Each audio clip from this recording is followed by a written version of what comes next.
Sementara itu, pemirsa, menanggapi rencana pemerintah untuk meluncurkan kartu prakerja, Eksekutif Direktur Indef Tauhid Ahmad menilai belum dapat diterapkan pada tahun 2020 karena perlu pendataan dan uji coba di setiap daerah agar implementasi kartu prakerja tepat sasaran. Ada inefisiensi anggaran dari kartu prakerja apabila pemerintah terburu-buru melakukan belanja yang cukup besar. Seingat saya 10 triliun ya, itu dibelanjakan tanpa ada persiapan yang matang. Jadi memang harus ada persiapan 1-2 tahun ini, mulai dari penetapan eligibility dari siapa yang berhak, perluasan basis data, uji coba di sekian kabupaten kota dengan karakteristik wilayah, daerah perkotaan, pedesaan, Jawa, luar Jawa dan sebagainya, baru dia bisa melakukan. Tapi dengan catatan bahwa ada industri, ada usaha yang memang harus partner.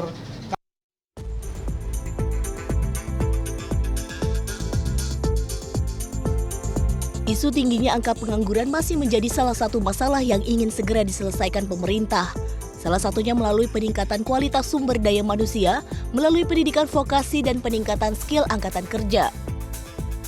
Tingkat pengangguran terbuka Indonesia sejak 2015 hingga 2019 berada di kisaran 5%, dengan capaian terendah terjadi pada 2019, yaitu di angka 5,01%.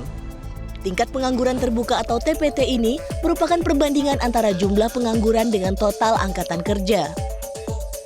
Di perkotaan, tingkat pengangguran terbuka juga ikut menunjukkan tren penurunan dari tahun ke tahun. TPT pada Februari 2019 lalu tercatat berada di angka 6,30%. Sementara di tingkat pedesaan, angka TPT menunjukkan penurunan yang cukup positif dari kisaran 4% ke 3%. TPT pedesaan pada 2019 mencapai 3,45% atau lebih rendah dari tahun sebelumnya yang mencapai 3,72%.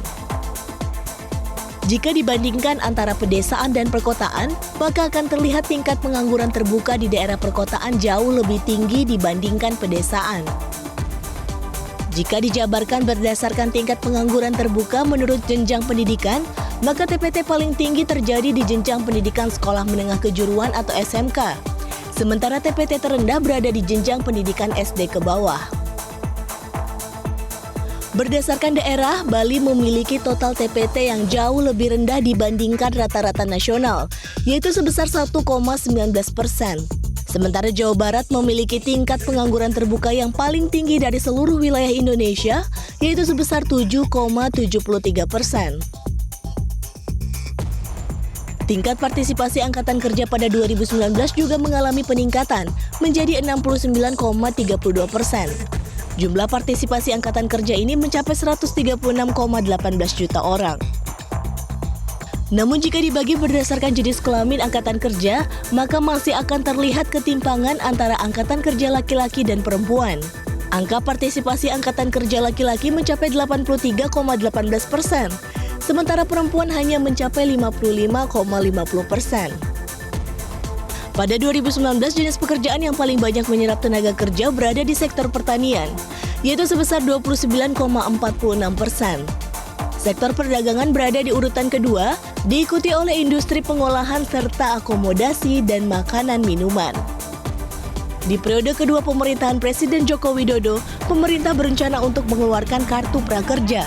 Skema ini diharapkan dapat menekan pertumbuhan tingkat pengangguran terbuka di Indonesia. Dari Jakarta, Tim Liputan Metro TV.